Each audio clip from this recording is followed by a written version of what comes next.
Muy bien.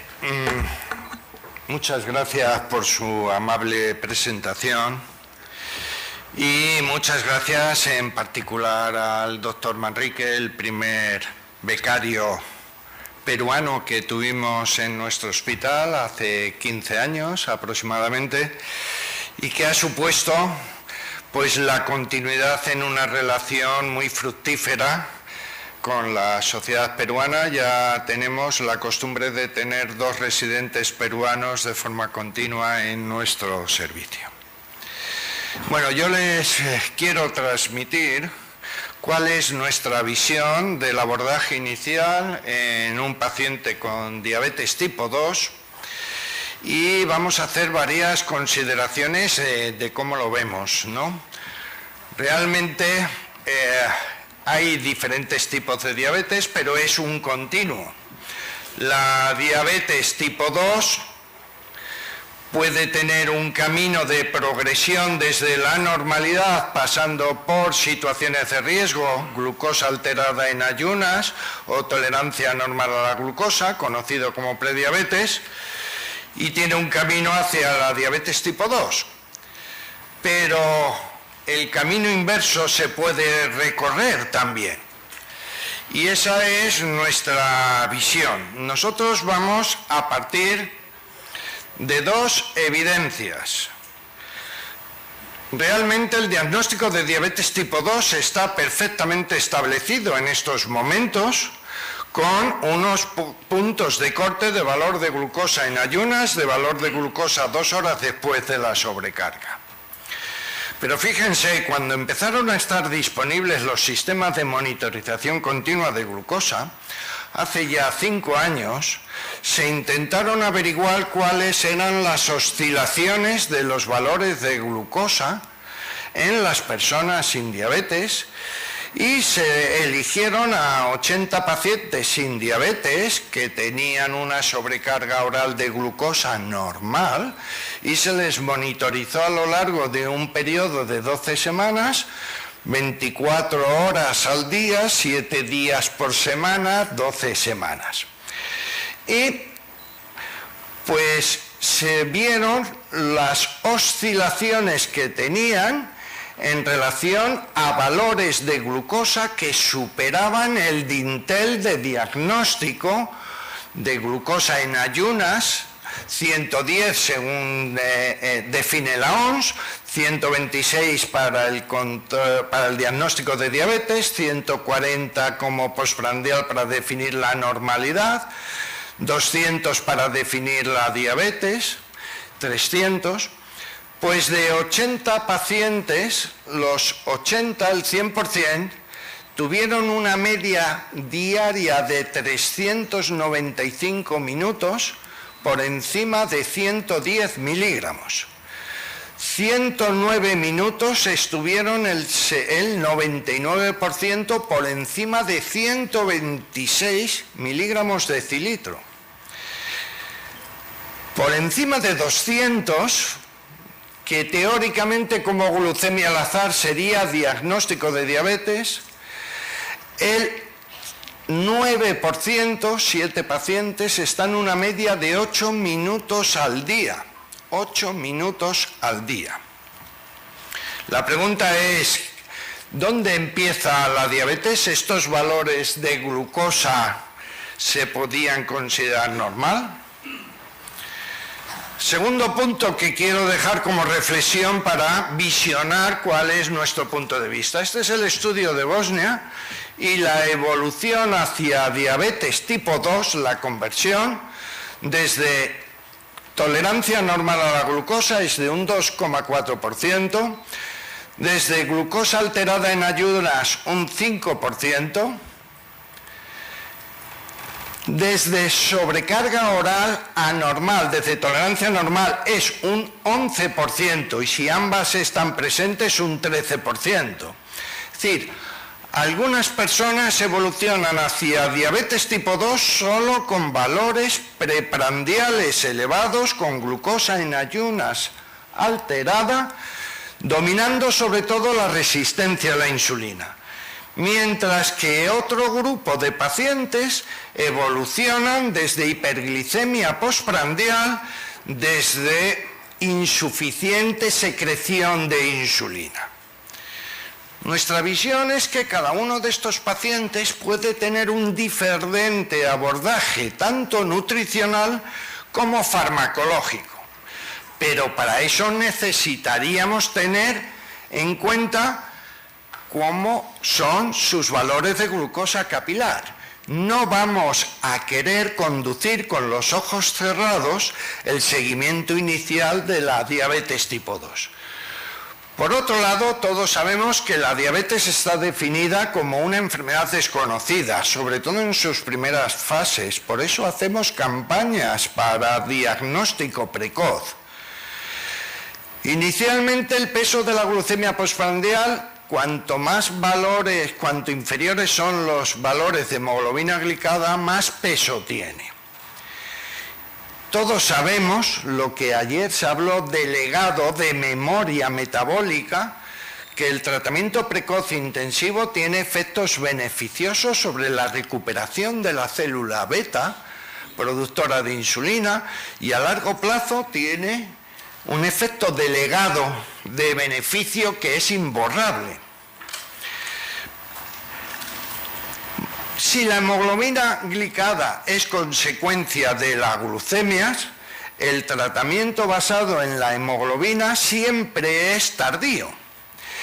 Y además, la adherencia a los cambios en estilo de vida, que lo reconocen todas las guías, las debemos de considerar pobres, no es fácil de alcanzar, y sobre todo a nivel médico muchas veces no demostramos todo el interés que debiéramos, porque la discusión sobre qué tipo de fármaco podemos utilizar, en qué dosis, en qué momentos, parece que es como mucho más técnica, da como mucha más satisfacción que hablar de que hay que estimar las raciones de carbohidratos, hablar de diferentes frutas. Y por otro lado, todas las guías reconocen objetivos de glucosa capilar, pero realmente pocas recomiendan desde el inicio utilizar los reflectómetros, la monitorización de glucosa. En nuestra opinión, eso es una incongruencia que hemos tratado de resolver con nuestra visión. Como todos ustedes saben, ya desde el año 93 la ADA no reconoció una dieta para diabetes, sino en sus recomendaciones nutricionales reconoce que deben de basarse en la alimentación habitual que tienen las personas con diabetes y que deben de, con el conocimiento y estas recomendaciones que se le dan, adaptarla para alcanzar los objetivos del tratamiento. ¿Cuáles objetivos inicialmente? Pues los niveles de glucosa, que es lo específico que tiene la diabetes, porque la prevención cardiovascular está sujeta a las mismas normas de nutrición y de actividad física que las personas sin diabetes. Por lo tanto, el abordaje inicial siempre consideramos que hay que rellenar lo que llamamos el diario de alimentación, que significa conocer cuánto come, cuáles son las desviaciones, las variaciones. Viernes noche es, digamos, la zona más lúdica de vida cotidiana que tienen nuestros pacientes, y tienen que saber que tenemos que analizar estos alimentos mientras se determinan sus glucosas capilares. ¿Por qué no hacemos inicialmente una recomendación sobre el pesaje de los alimentos? Cuando uno les obliga a que pesen un alimento, el paciente automáticamente espera que la respuesta glicémica postprandial sea idéntica si come lo mismo día a día. Y no hay nada más falso en la nutrición, en la diabetes, que este aspecto. porque realmente la variabilidad en el contenido en carbohidratos y cómo influye en la respuesta glicémica postprandial justifica realmente más del 90% de la variabilidad glucémica, mucho más que la insulina o mucho más que la actividad física. Y yo les voy a poner simplemente un ejemplo, el del melón en España, aunque el otro día, ayer, tuvimos la posibilidad de ir al mercado en una ruta tour gastronómica que nos hicieron, y vi que ustedes tienen justamente la misma variabilidad en el contenido de alimentos que tenemos en nuestro país. Miren ustedes, esto es un día en Mercamadrid, que es como entran los alimentos en nuestra comunidad. 18 clases diferentes de melones con denominación de origen y la variabilidad del melón entre el 15% de contenido en carbohidratos al 7%, 13% y 6%. Todos se venden como melón. ¿Qué melón es el que le vamos a recomendar si pesa 200 gramos de una raja de melón? Si toma del de piel de sapo, que es uno de los más extendidos, estaría tomando como una ración de carbohidrato. Pero si toma este, estará tomando más glucosa, más azúcar que si tomara una piña. Es muy difícil explicar, porque además hay una variabilidad en 15 días de recolección del melón, siendo comestible, puede aumentar más del 180% su contenido en carbohidratos. Nosotros tenemos experiencia cuando compramos un melón, decir, este melón sabe a pepino. Su contenido en carbohidratos es inferior al 2,5%.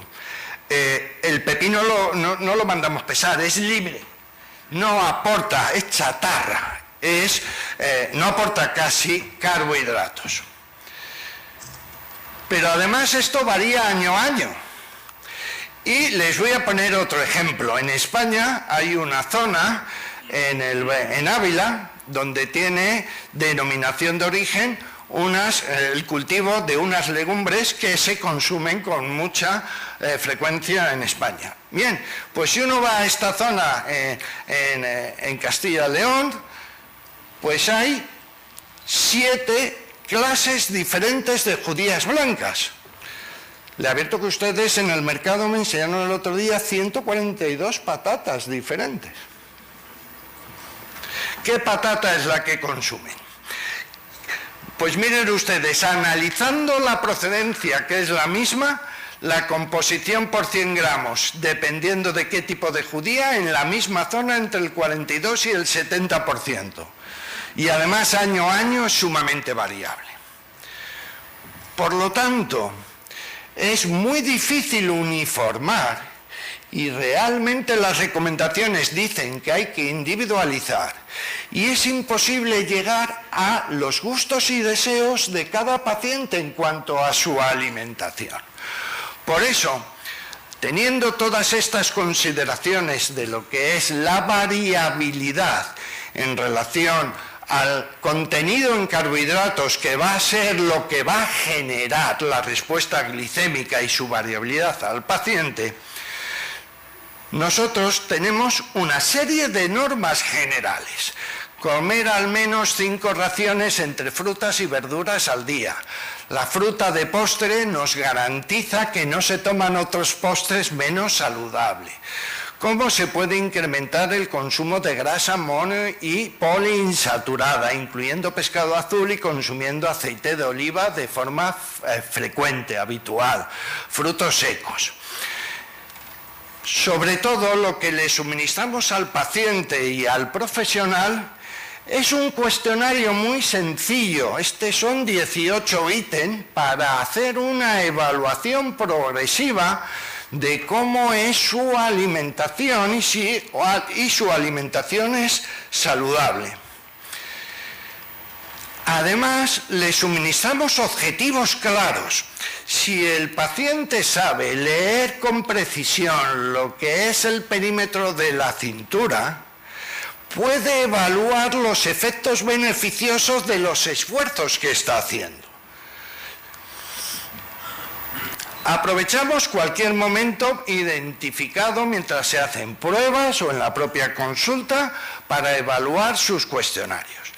Pero sobre todo, independientemente de los hitos en el tratamiento de la diabetes, se considera que los reflectómetros para lectura de glucosa capilar y su utilización por el propio paciente a finales o a principios de los años 90 son los hitos fundamentales que nos permiten el abordaje inicial, intensivo, de los pacientes. Es el progreso, sin lugar a dudas, más importante. Pero la glucosa capilar, el monitoreo de glucosa, no es un tratamiento. Es una herramienta educativa que requiere un aprendizaje y exige una utilización adecuada. ¿A quién se le ocurre disponer a ustedes y darles un coche sin haberles enseñado a conducir? Si ustedes cogen un coche y empiezan a conducir sin haber aprendido, genera estrés, ansiedad y accidentes. Requiere una utilización adecuada.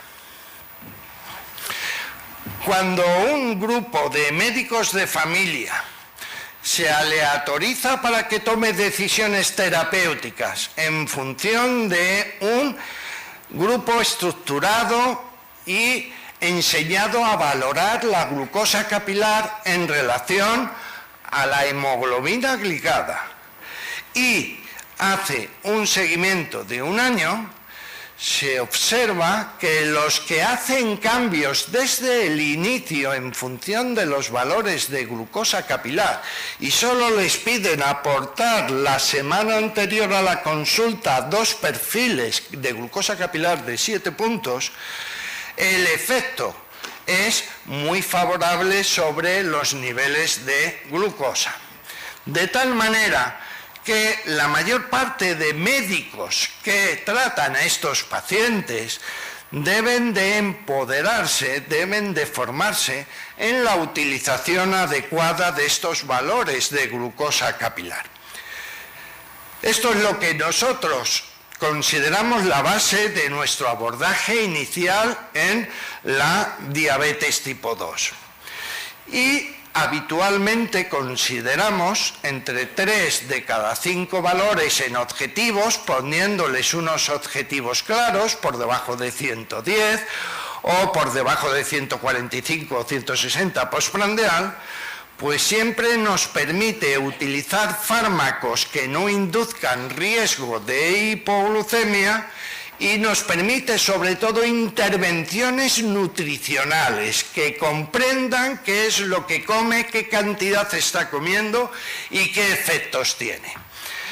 Mientras que el reconocido como basado en la hemoglobina glicada, pues bueno, es muy teórico y como ustedes vieron ayer en la terapia dual o en la terapia triple, pues estas flechas se pueden compatibilizar y se pueden cambiar. Nosotros hicimos un abordaje inicial en el estudio San Carlos, donde enrolamos 2:1 a 250 pacientes, donde monitorizaban la glucosa capilar como herramienta para alcanzar los objetivos glucémicos. Le seguimos 3 años. A la mitad de ellos le dimos además un ejercicio supervisado, el programa de cribaje que después lo adaptó la europea, siguiendo las mismas características nuestras. Son un perfil de 6 puntos cada 3-4 días, se pueden hacer escalonados como algunos sugieren, y en función de cada 5 perfiles hacer una valoración de esas oscilaciones de glucemia y discutir con el paciente para que pase a la acción y mejore sus cifras. Y eso lo hacemos desde que hay tratamiento nutricional y obviamente conforme vamos incluyendo fármacos que tienen más riesgo de hipoglucemia, lo tenemos que ir incrementando y pasar a un régimen más intensivo. ¿Qué es lo que nos permite? Pues miren ustedes, todos sabemos lo que tenemos que comer, pero cuando uno se hace la glucosa 2 horas después del desayuno, lo primero que hemos detectado, y en ciudadanos y ciudadanas hispanas es el mayor problema, los zumos, los jugos. Si el zumo es un alimento que utilizamos para superar una hipoglucemia, sabemos y esperamos que tenga una respuesta glicémica muy rápida y muy elevada.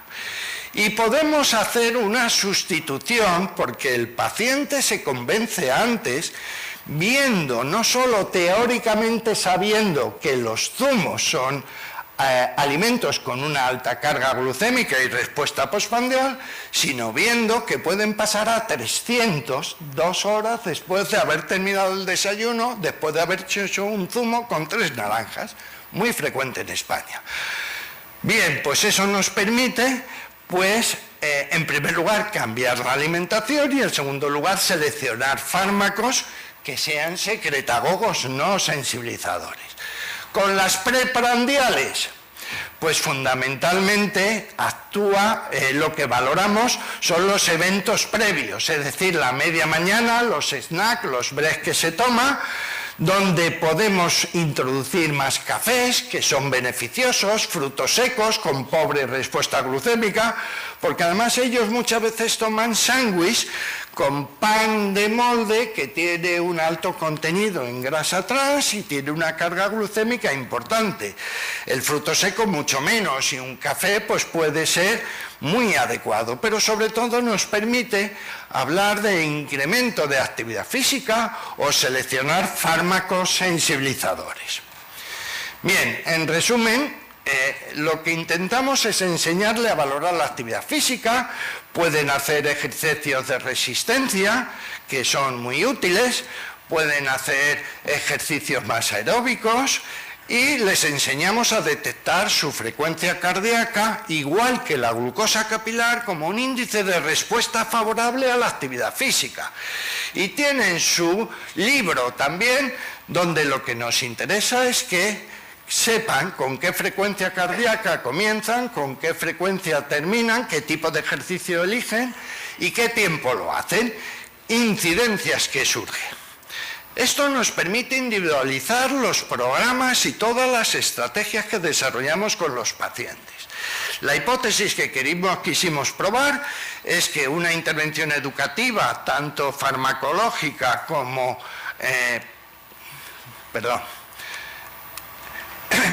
basada en la glucosa, en la determinación de glucosa capilar, debe de ser superior a la estrategia habitual comparada con hemoglobina glicada. Se planteó un estudio de 3 años donde se incluyeron a personas mayores de edad que tenían valores de glucosa, historia previa de diabetes por glucosa basal, inferior a 6 meses, y excluimos todos los que tenían hemoglobinas por encima del 8%, porque probablemente necesitarían insulina en los próximos meses o al menos en los 3 años de seguimiento.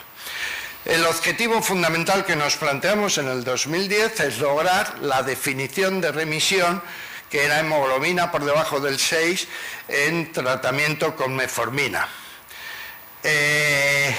Como niveles secundarios, a ver aquellos que perdían más de 4 kilos de peso. Ya vimos al primer año que la regresión era significativamente mayor en el grupo que monitorizaba la glucosa capilar. Y esto se mantenía a los 3 años. A los 3 años, el riesgo relativo para tener una hemoglobina glicada menor del 6% era 4 veces superior en los pacientes que monitorizaban la glucosa. Nosotros los llamamos aquellos que conducían su diabetes con los ojos abiertos, atentos y alerta, en contra de los que eran pasivos y estaban en manos de sus médicos. Obviamente realizaban más actividad física, realizaban una alimentación con un score superior y tenían mayor probabilidad de perder más de 4 kilos, casi 3,6 veces más. Estos funcionan igual en personas por encima de 60 años o por debajo, en hombres y en mujeres, y en obesas o con sobrepeso. Funciona en todos igual. ¿Qué costo lleva? Porque esa es la discusión que tenemos con nuestros gerentes. Pues el primer año de seguimiento, el grupo que monitorizaba la glucosa capilar y el grupo que además tenía la supervisión de la actividad física, pues gastaba o tenía un exceso de gasto pues de 280 euros al año, 691 los que tenían las 20 semanas de actividad física, pero luego se iba reduciendo y el tercer año se igualaban prácticamente. Consecuencia de una mejoría en su grado de control y una menor necesidad de un tratamiento farmacológico asociado, mientras que el grupo control iba progresando, cada vez gastaba más. Les hago la confidencia que al quinto año ya era más barato, habían recuperado el gasto extra del primer año y este grupo de pacientes gastaba menos, consumía menos de la Seguridad Social Española que el grupo 1, ¿vale? ¿Qué tiempo de interferencia en relación a la diabetes con su vida cotidiana? Pues mucho mejor. Su calidad de vida mejoraba, les permitía que la diabetes no interfiriera con su nivel de vida. Y además, observamos, esto es mirándolo por grupos, por cuartiles de respuesta de pérdida de peso, que es uno de los objetivos fundamentales. El 25% perdía el primer año 6 kilos, el segundo continuaba hasta 7 y el tercero hasta 9. Esta es la respuesta ideal. El 25% tenía una respuesta ideal. Otro grupo de pacientes perdía 3 kilos y se quedaba estancado más o menos el segundo y el tercero. Era razonable. El tratamiento de la obesidad es que pierdan el peso que sean capaces de mantener, no que recuperen. Y el otro 50% pues realmente era un poquitito desagradable, es un poco una situación habitual. Pierden un poquito de peso el primer año, el segundo menos y el tercero están un poquito más gordos de cuando empezaron. Muchas veces las consultas de obesidad sirven para ganar peso. Y esto es el 25%, que es la respuesta más habitual, que era el 80% antes. El paciente al año ya tiene más peso que el inicial y cada año va ganando un par de kilitos. Y no somos capaces de revertirlo. Hemos sido capaces de bajarlo, monitorizando la glucosa capilar y con el programa de enseñanza a un 25%. Y el 50% son respondedores. Todo esto se asocia a una mejoría en su estilo de vida y a una mejoría en todos los factores de riesgo cardiovascular. Nosotros, como discusión de los datos y como una sugerencia de un abordaje, es que es verdad que al principio la utilización de la glucosa capilar pues produce un incremento medio en el gasto de los pacientes, pero cuando uno pasa 3 años, prácticamente el factor de riesgo, el riesgo relativo para que entre en remisión es 5 veces superior y ya genera beneficio, fundamentalmente derivado de la pérdida de peso que es mayor, no solo sin incrementar el tratamiento farmacológico, sino necesitando menos tratamiento farmacológico antihipertensivo y hipolipemiante. En general, nosotros pensamos, porque la monitorización de glucosa, el futuro está en la monitorización continua, es una herramienta que se tiene que utilizar por todos los médicos de familia, por todos los médicos generales que son los responsables del seguimiento y del tratamiento de estos pacientes con diabetes tipo 2 desde el diagnóstico. Permite individualizar el tratamiento, permite analizar esta serie de normas que deben de basarse en los gustos y deseos y costumbres que tengan. Cuando ustedes imponen, algo en alimentación o en estilo de vida, el paciente que tiene buena intención lo va a llevar durante unos meses.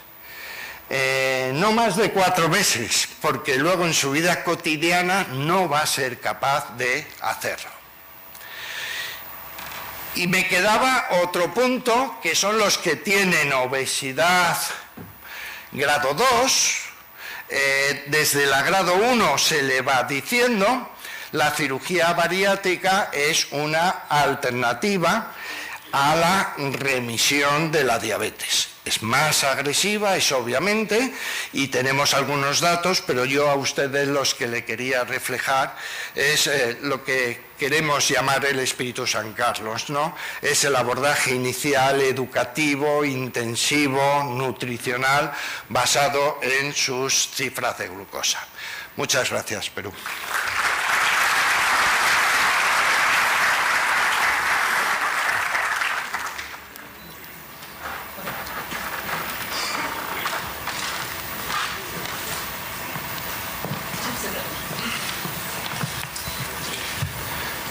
Bueno, agradecemos al doctor Alfonso Calle Pascual por su presentación. No sé si tienen alguna pregunta del auditorio. Los micrófonos están a ambos lados.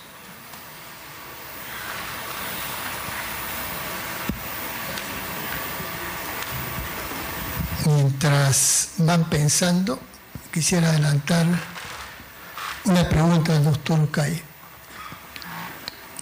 Lo que ha mencionado, evidentemente, para nosotros, una cosa es la teoría y otra cosa es la práctica. Para nosotros es un poquito difícil llevarlo a cabo, ¿no? Mientras no cambie la situación nuestra, es un poquito difícil llevarlo a cabo. De ahí viene mi pregunta.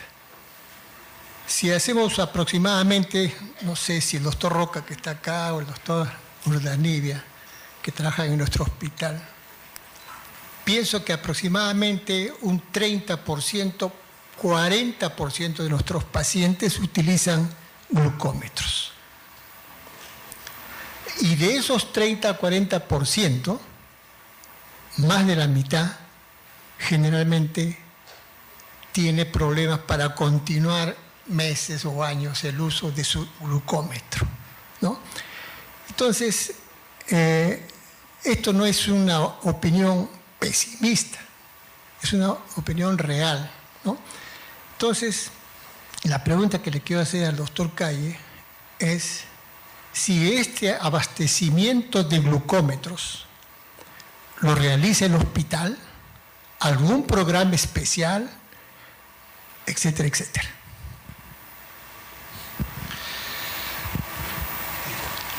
La pregunta que me hace realmente es el quid de la cuestión, ¿no? Pero yo lo traslado a la inversa.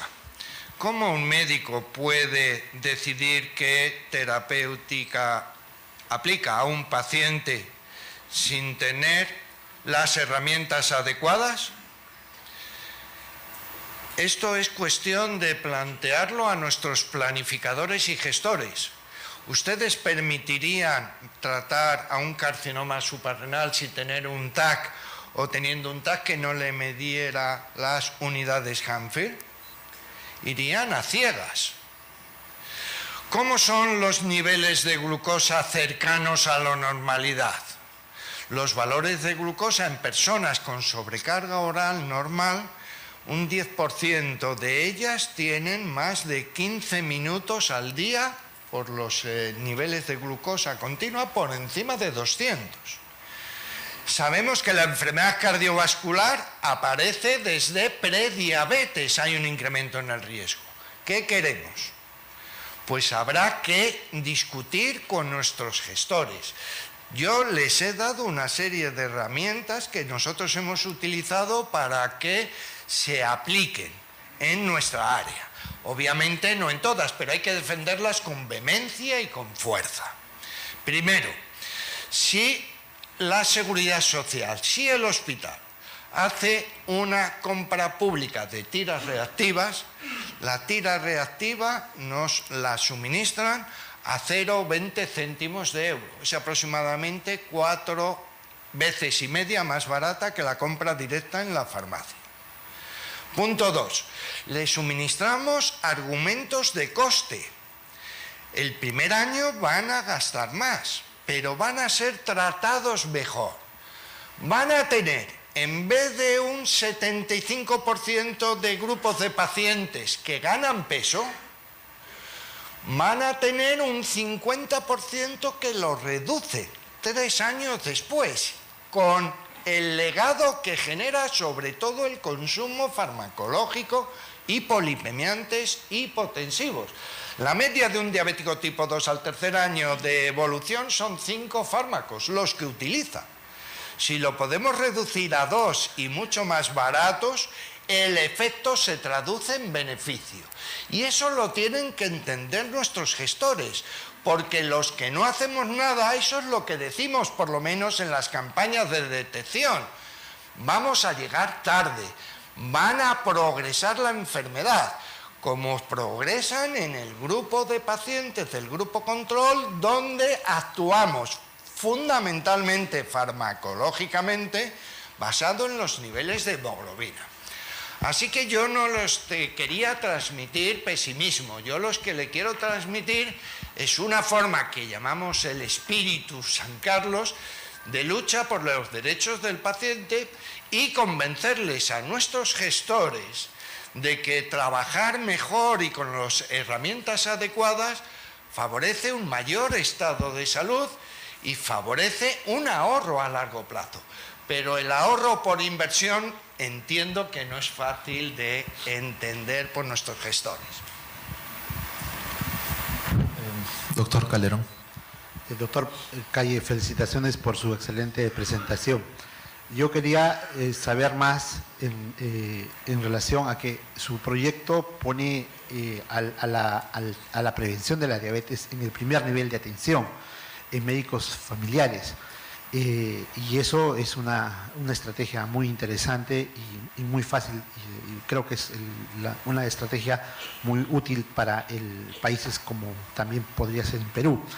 La pregunta es cómo organizarlo, qué personal ha entrenado y una vez que este personal ha sido entrenado, cómo ha intervenido a la población.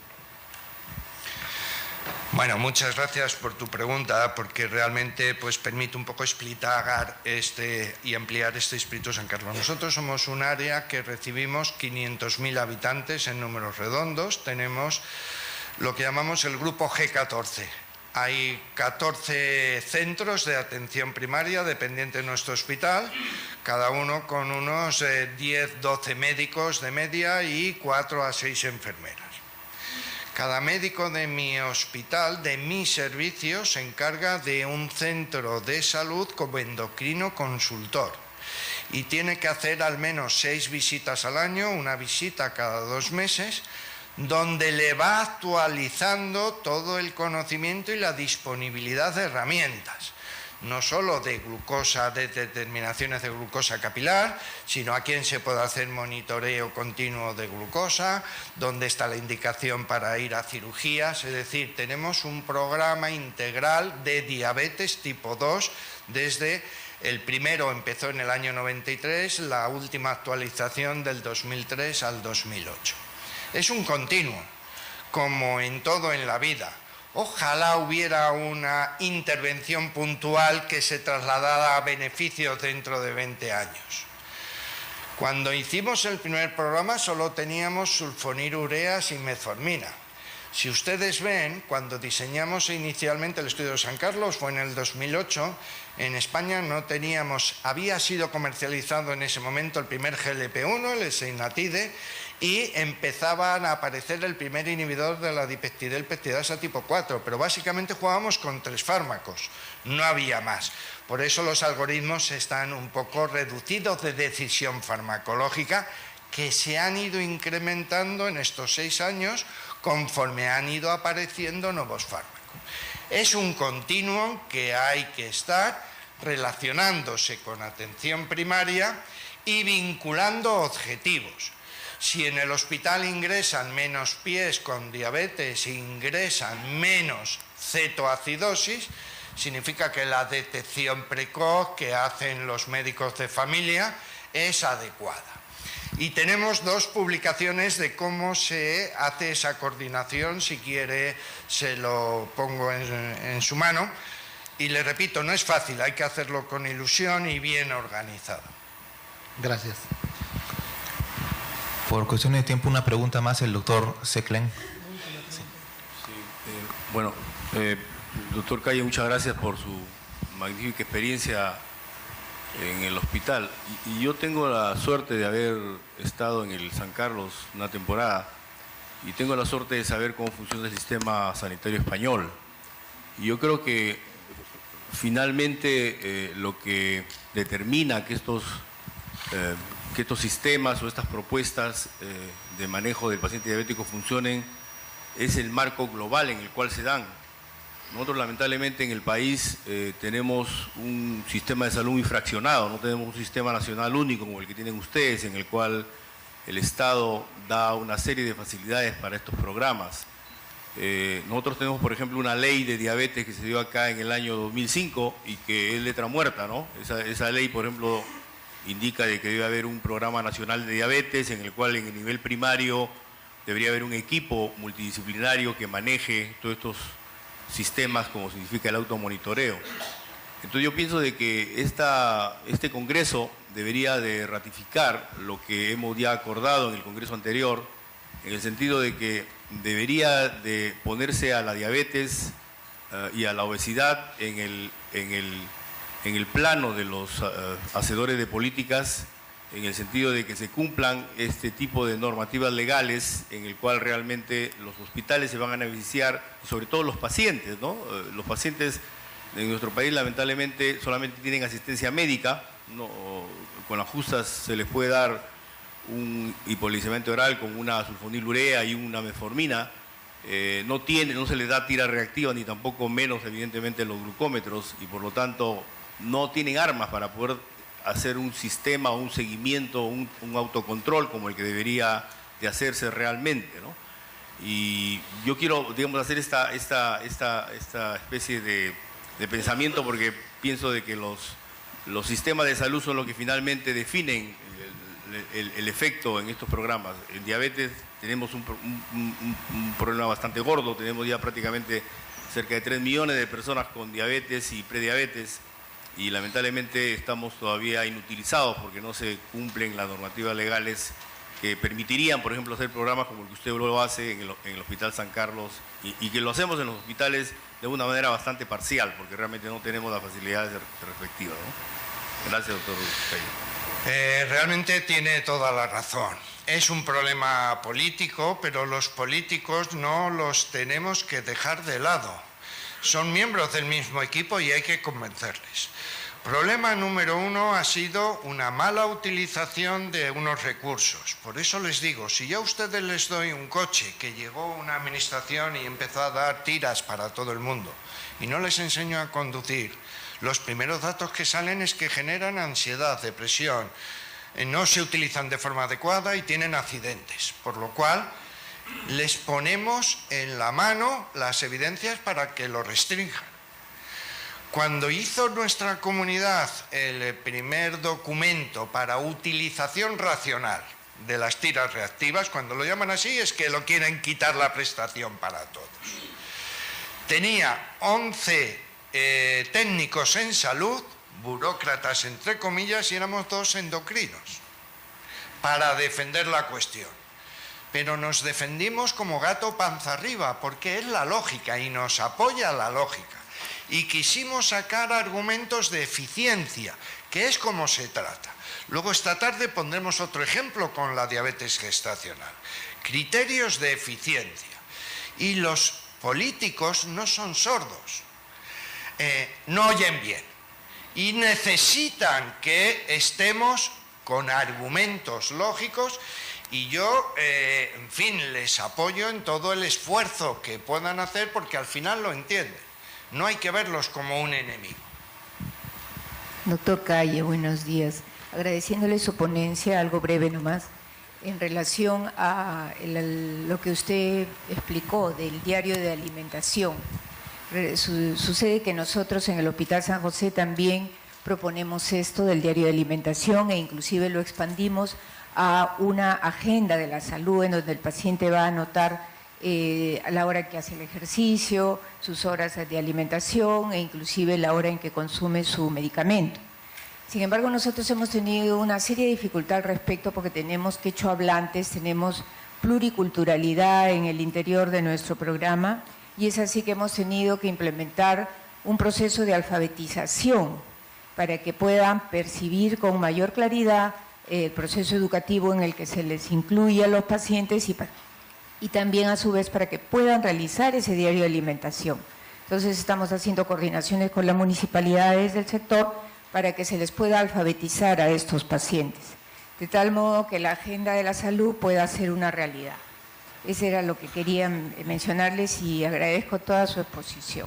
Totalmente de acuerdo y me parece fenomenal su iniciativa. Bien, damos por terminada esta reunión, pero me gustaría terminar mostrando nuestro agradecimiento al público asistente. De diferentes frutas.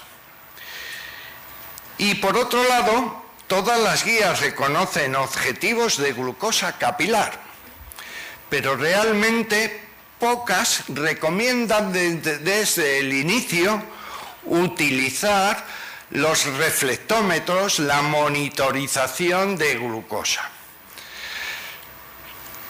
En nuestra opinión, eso es una incongruencia que hemos tratado de resolver con nuestra visión. Como todos ustedes saben, ya desde el año 93 la ADA no reconoció una dieta para diabetes, sino en sus recomendaciones nutricionales reconoce que deben de basarse en la alimentación habitual que tienen las personas con diabetes y que deben de, con el conocimiento y estas recomendaciones que se le dan, adaptarla para alcanzar los objetivos del tratamiento. ¿Cuáles objetivos inicialmente?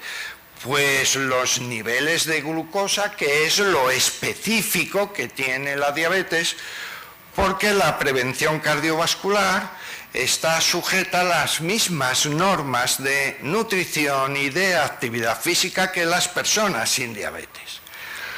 Por lo tanto, el abordaje inicial siempre consideramos que hay que rellenar lo que llamamos el diario de alimentación, que significa conocer cuánto come, cuáles son las desviaciones, las variaciones. Viernes noche es, digamos, decir con los ojos cerrados el seguimiento inicial de la diabetes tipo 2. Por otro lado, todos sabemos que la diabetes está definida como una enfermedad desconocida, sobre todo en sus primeras fases. Por eso hacemos campañas para diagnóstico precoz. Inicialmente el peso de la glucemia postprandial, cuanto más valores, cuanto inferiores son los valores de hemoglobina glicada, más peso tiene. Todos sabemos lo que ayer se habló del legado de memoria metabólica, que el tratamiento precoz intensivo tiene efectos beneficiosos sobre la recuperación de la célula beta, productora de insulina, y a largo plazo tiene un efecto de legado de beneficio que es imborrable. Si la hemoglobina glicada es consecuencia de las glucemias, el tratamiento basado en la hemoglobina siempre es tardío. Y además, la adherencia a los cambios en estilo de vida, que lo reconocen todas las guías, las debemos de considerar pobres, no es fácil de alcanzar. Y sobre todo a nivel médico muchas veces no demostramos todo el interés que debiéramos, porque la discusión sobre qué tipo de fármaco podemos utilizar, en qué dosis, en qué momentos, parece que es como mucho más técnica, da como mucha más satisfacción que hablar de que hay que estimar las raciones de carbohidratos, hablar. El 9%, 7 pacientes, están en una media de 8 minutos al día. 8 minutos al día. La pregunta es, ¿dónde empieza la diabetes? ¿Estos valores de glucosa se podían considerar normal? Segundo punto que quiero dejar como reflexión para visionar cuál es nuestro punto de vista. Este es el estudio de Bosnia y la evolución hacia diabetes tipo 2, la conversión, desde tolerancia normal a la glucosa es de un 2,4%, desde glucosa alterada en ayunas un 5%, desde sobrecarga oral anormal, desde tolerancia normal es un 11% y si ambas están presentes un 13%. Es decir, algunas personas evolucionan hacia diabetes tipo 2 solo con valores preprandiales elevados, con glucosa en ayunas alterada, dominando sobre todo la resistencia a la insulina. Mientras que otro grupo de pacientes evolucionan desde hiperglicemia postprandial, desde insuficiente secreción de insulina. Nuestra visión es que cada uno de estos pacientes puede tener un diferente abordaje, tanto nutricional como farmacológico. Pero para eso necesitaríamos tener en cuenta cómo son sus valores de glucosa capilar. No vamos a querer conducir sobrecarga. Pero fíjense, cuando empezaron a estar disponibles los sistemas de monitorización continua de glucosa, hace ya 5 años, se intentaron averiguar cuáles eran las oscilaciones de los valores de glucosa en las personas sin diabetes y se eligieron a 80 pacientes sin diabetes que tenían una sobrecarga oral de glucosa normal y se les monitorizó a lo largo de un periodo de 12 semanas, 24 horas al día, 7 días por semana, 12 semanas. Y pues se vieron las oscilaciones que tenían en relación a valores de glucosa que superaban el dintel de diagnóstico de glucosa en ayunas, 110 según define la OMS, 126 para el diagnóstico de diabetes, 140 como postprandial para definir la normalidad, 200 para definir la diabetes, 300... Pues de 80 pacientes, los 80, el 100%, tuvieron una media diaria de 395 minutos por encima de 110 miligramos. 109 minutos estuvieron el 99% por encima de 126 miligramos de decilitro. Por encima de 200... que teóricamente como glucemia al azar sería diagnóstico de diabetes.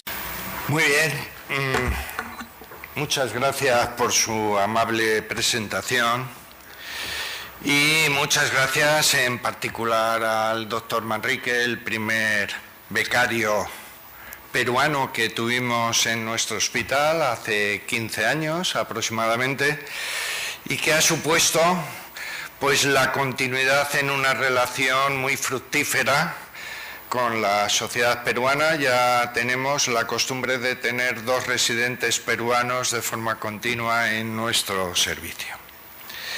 Bueno, yo les quiero transmitir cuál es nuestra visión del abordaje inicial en un paciente con diabetes tipo 2 y vamos a hacer varias consideraciones de cómo lo vemos, ¿no? Realmente hay diferentes tipos de diabetes, pero es un continuo. La diabetes tipo 2 puede tener un camino de progresión desde la normalidad, pasando por situaciones de riesgo, glucosa alterada en ayunas o tolerancia anormal a la glucosa, conocido como prediabetes, y tiene un camino hacia la diabetes tipo 2. Pero el camino inverso se puede recorrer también. Y esa es nuestra visión. Nosotros vamos a partir de dos evidencias. Realmente el diagnóstico de diabetes tipo 2 está perfectamente establecido en estos momentos, con unos puntos de corte de valor de glucosa en ayunas, de valor de glucosa 2 horas después de la